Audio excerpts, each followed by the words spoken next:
an operation to get those highlights in. This one's going up there.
before we have achieved the fullest possible accounting of those missing in action, missing in action, missing in action.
all the best bits.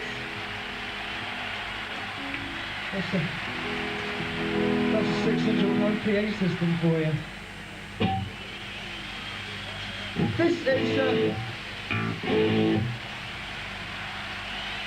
This is a song called Raging Woman.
I need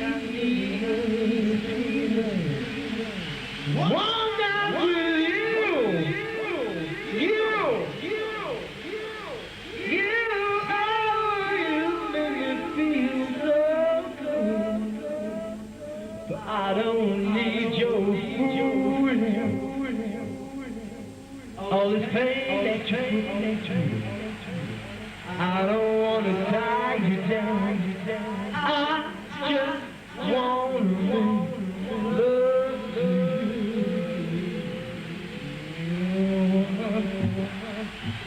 Woman, woman,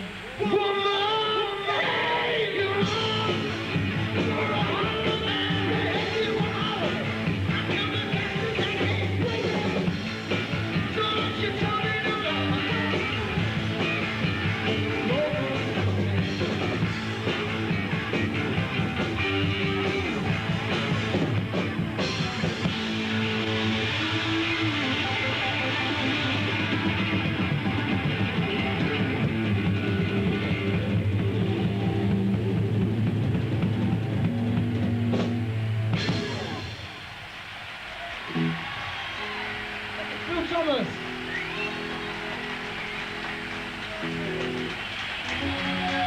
He gets another bit here. Dr. Rock. All right.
Not all. The artful dodger himself. Rachel Eloika!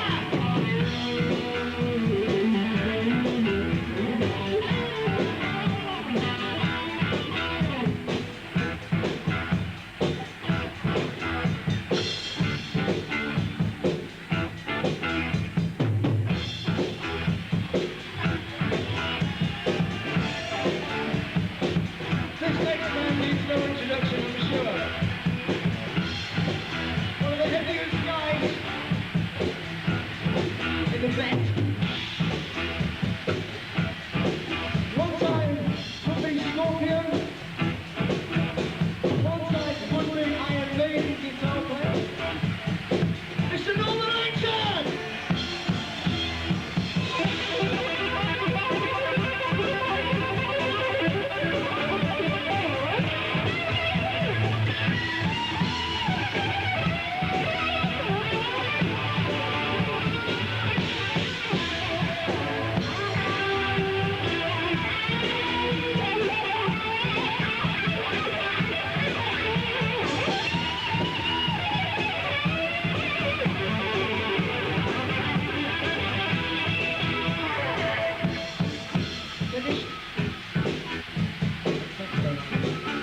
The band direct all PA system.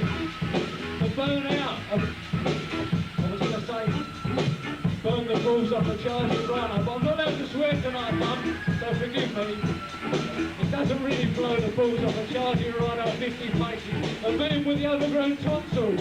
Alan Nicol! Alan on the butt!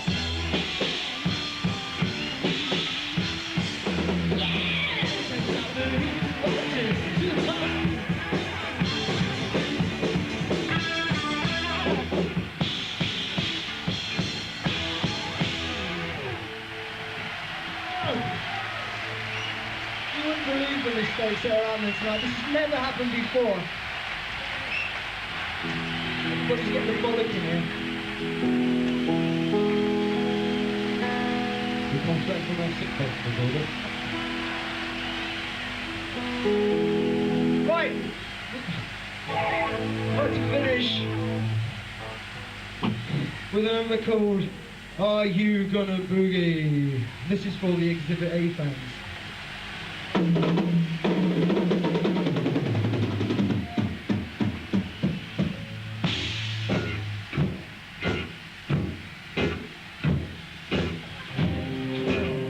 Let's have a good time. Don't you know that you are rock in your own time? 'Cause we're the band you come to see. And I know we're gonna rock you tonight.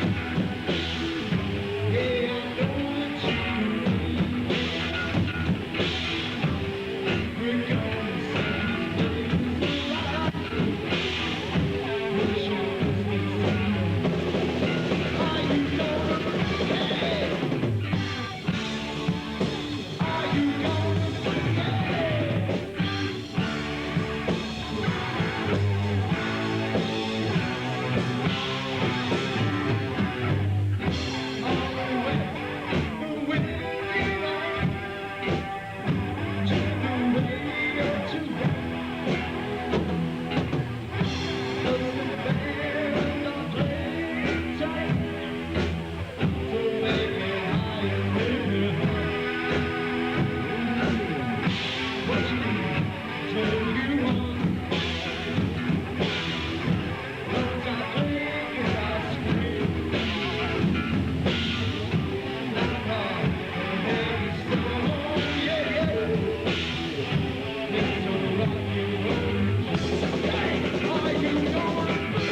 We might be back. We'll have to see everybody.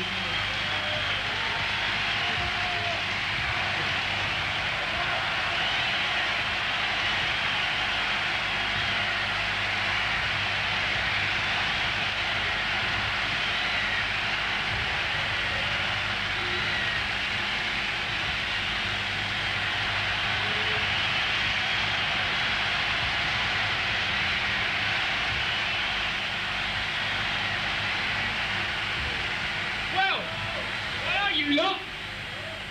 Yeah, listen, night. Do a bit more with this band, or what, eh? Come on! Better than that. Much better than that.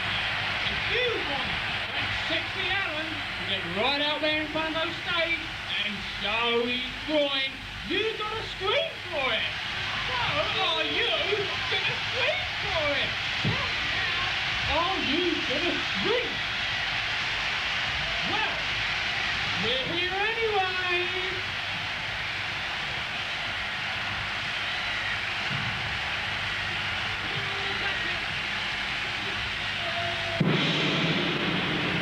I never tell our mums over you, you're supposed to scream. You get it anyway whether you like it or not. Oh, screaming, yeah, right, right.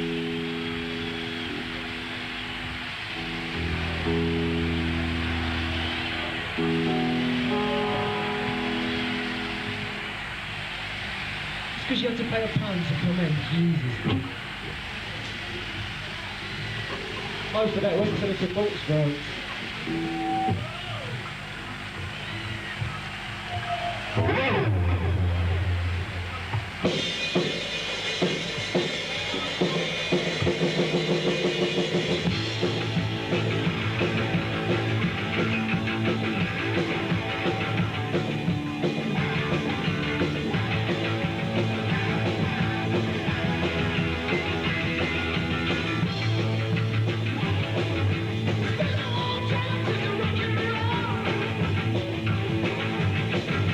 Smell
just it sings one more to finish with. Everybody sing Tush! One, two, three.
By somebody with a signature nobody can read? Who said he was your casting director?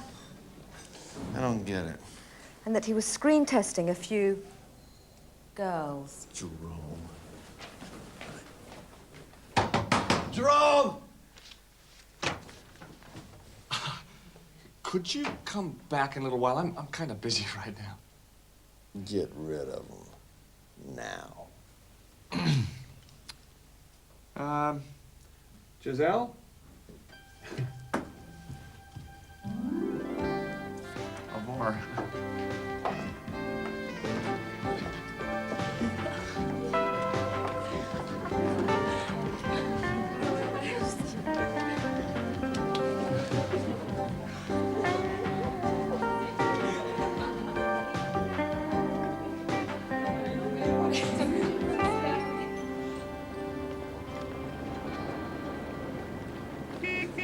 Larry! Larry! I just had a meeting with Bernie Myers at Metro. Myers, huh? Yeah, well, his assistant. We are talking a 3-picture deal. 3-picture deal. Yeah, well, there's our picture, right? And then Rambo meets Rocky, huh? Little trouble with billing. What do you think? I happen to know Sly Stallone is staying at this hotel right now. He just checked in with no bodyguards. What do you think? Ciao.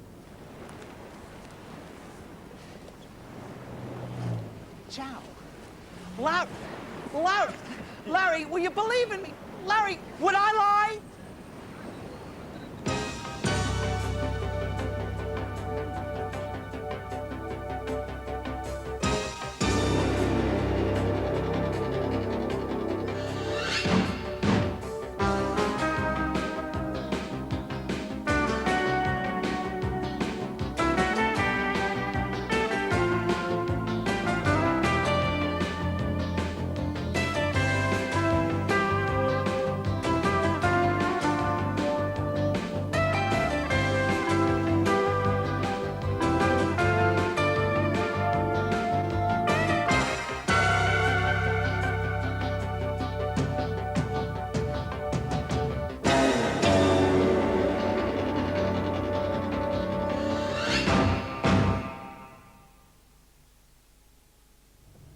And Pulaski himself, David Andrews, will be making a guest appearance on Wogan on Monday night. On Tuesday on BBC One, there's a second chance to see the Pre-Italia winner after Pilkington. A childhood friendship is renewed, but the innocence has been lost.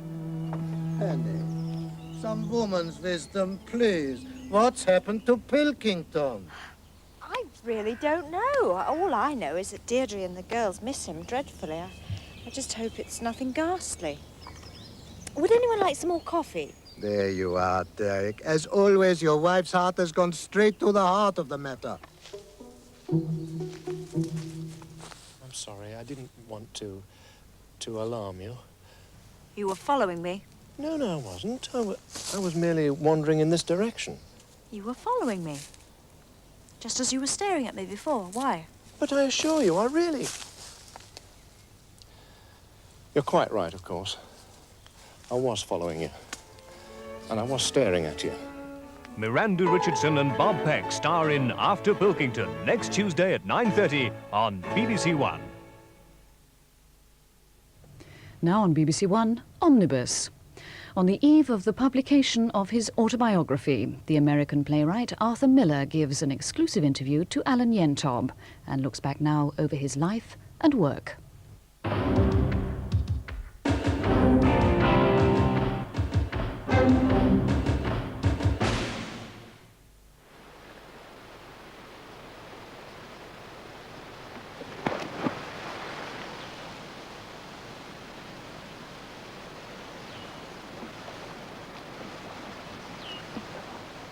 Arthur Miller has lived and worked on this Connecticut farm for 40 years. Now 72 years old, he hasn't always been valued by the society in which he's chosen to live, but he remains unarguably the most important living American playwright. His work has vividly represented the language and the conflicts of his time, and his convictions have been pursued beyond his writing in his political and public activities. These convictions have often got him into trouble, particularly in the days of the McCarthy era and the anti-communist witch hunts of the 40s and 50s. Now Miller has published his autobiography, Time Bends, which starts with an evocative recollection of his childhood, and particularly of his parents in the more optimistic days before the devastation of the Great Depression. The view from the floor is of a pair of pointy black calf-height shoes, one of them twitching restlessly, and just above them the plum-colored skirt rising from the ankles to the blouse, and higher still the young round face and her ever-changing tones of voice as she gossips into the wall telephone with one of her two sisters, something she would go on doing the rest of her life until one by one they peeled off the wire and vanished into the sky. Then, later, a slightly more elevated view from about 2.5 feet above the floor. Both hands rest on an open book on her lap as she listens intently to a young man with a pipe, thick glasses, and a short beard, a student from Columbia, to whom she pays $2 an afternoon each week simply to come and talk with her about novels. She knows hardly anyone in or out of the family who has ever read a book, but she herself can begin a novel in an afternoon, pick it up again after dinner, finish it by midnight, and remember it in detail the rest of her life. She also remembers the names of the entire British royal family and their German cousins.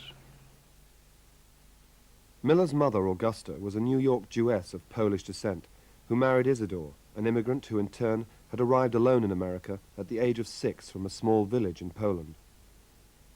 Miller himself was born in New York in 1915 into a family whose prosperity prior to the Depression was securely grounded in the clothing manufacturing business. His childhood was begun in what was then fashionable Harlem and continued in the more sedate, middle-class setting of Brooklyn Heights, where he went to school.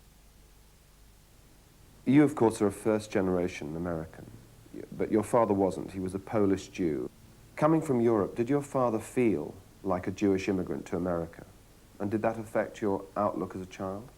My father was 6'2" or so. Big man with reddish blonde hair and blue eyes. He looked like an Irish detective.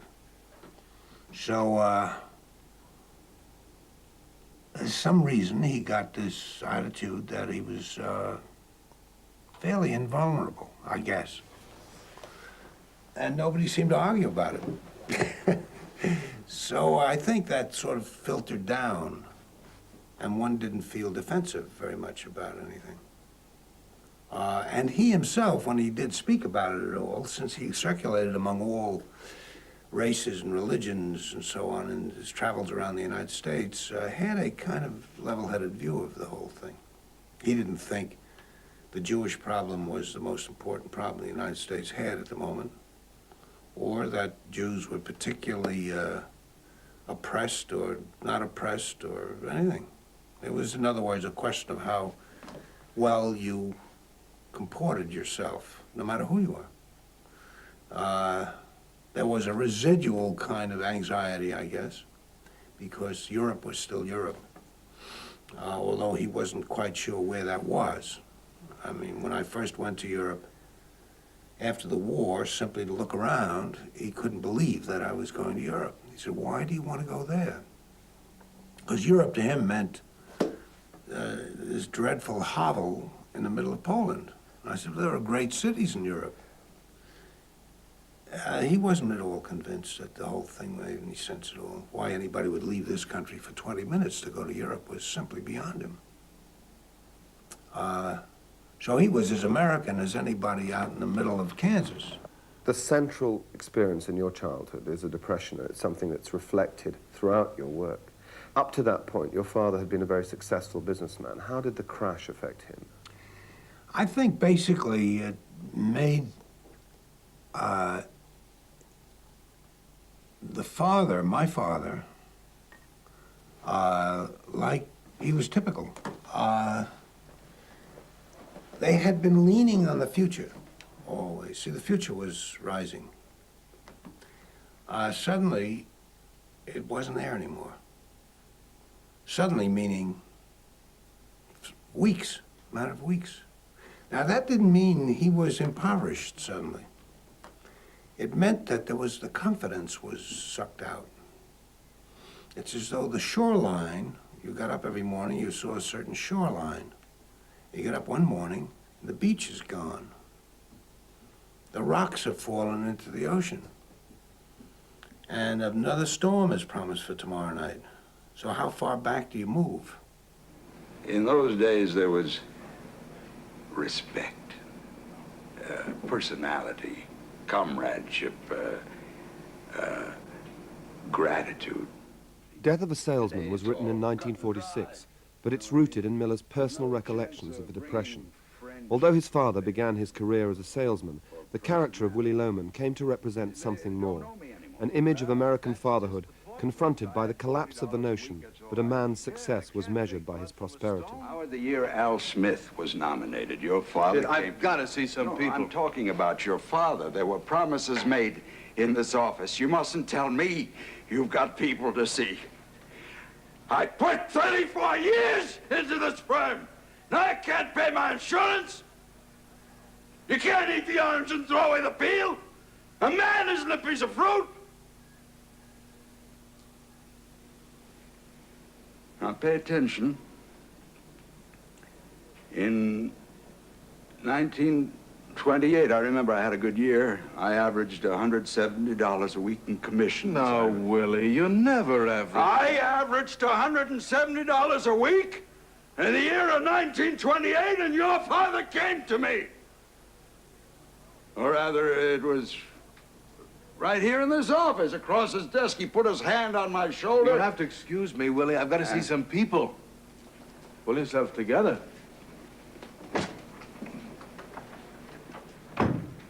You quote in your book Archibald MacLeish's comment that America was promises, and that when the Depression came, the promises were broken. So clearly it wasn't just a financial loss that people felt. But I always felt that it was as symbolic as anything, as the symbolism of it was even more important than the reality of it. I was surprised not long ago, well, a few years ago, to find out he really hadn't lost all his money all at once. What he lost was confidence. He lost the feeling that he was with it and that it was with him. And he was typical. They began to look around for desperate solutions. And one of them was exaggeration of optimism. If you look at all the 30s popular songs, they're all optimistic songs. Almost without exception, or a few socially conscious exceptions, but not many. The other thing was suicide. It was one or the other. When you say suicide? It was literal suicide, or else that staring into space, whereas you'd see somebody literally dying in front of you. I describe such a man in the book who had a catastrophe, a financial catastrophe, and he's just kept smiling. He'd sit there, living now in one room. He'd been a big banker. And he was living now in one room, and he still had his gold cufflinks. And he'd say, he'd come and see him, and he'd say, well, it's a nice day today. Well, say. They say it's going to rain tomorrow. Well, say. Whatever you had to say, he had one phrase left. Well, say. He could say anything he wanted with those two words. He was not untypical. It was that stunned feeling. These people had simply been ripped out of the world and were still alive. The heart was beating. He became a dishwasher in the automat. And he was not alone. So this revolution, because it was a revolution, everybody's forgotten it, but it was not the radicals who advised that the banking system be taken over by the government. It was the National Association of Banks. It was the bankers. They lost control of the whole thing. They went to Washington for Roosevelt to take over the banking system. That's as extreme as it got. So, for a kid growing up, naturally the authority was gone. And you got to joke about it. You began to make fun of authority. It was absolutely idiotic. Whatever it was ridiculous. And in my case, something was trying to reassert a counter-authority. And the idea of Marxism became that counter-authority for a while. Namely, here was the explanation for the whole thing. The workers had not been paid enough to buy back the products of industry that they had created. And that's why we had a depression. But your family employed workers. Wasn't that kind of thinking regarded as a heresy? Well, of course, in my family, the workers were just a pain in the ass. A worker was necessary, but he got in the way all the time. The making demands, or he wasn't efficient, or he was stupid, or so on. So the idea of these guys running everything was simply overthrowing the whole architecture of life. And it thrilled me, scared me, thrilled me, but it was a form of parricide. It's a way of killing your father, I think, among other things. I could reassert a good authority and at the same time save my father, because you see, now I needn't blame him anymore. He was simply a digit in this catastrophic system. I'd never heard of a system. I didn't know there was such a thing. Life was simply individuals.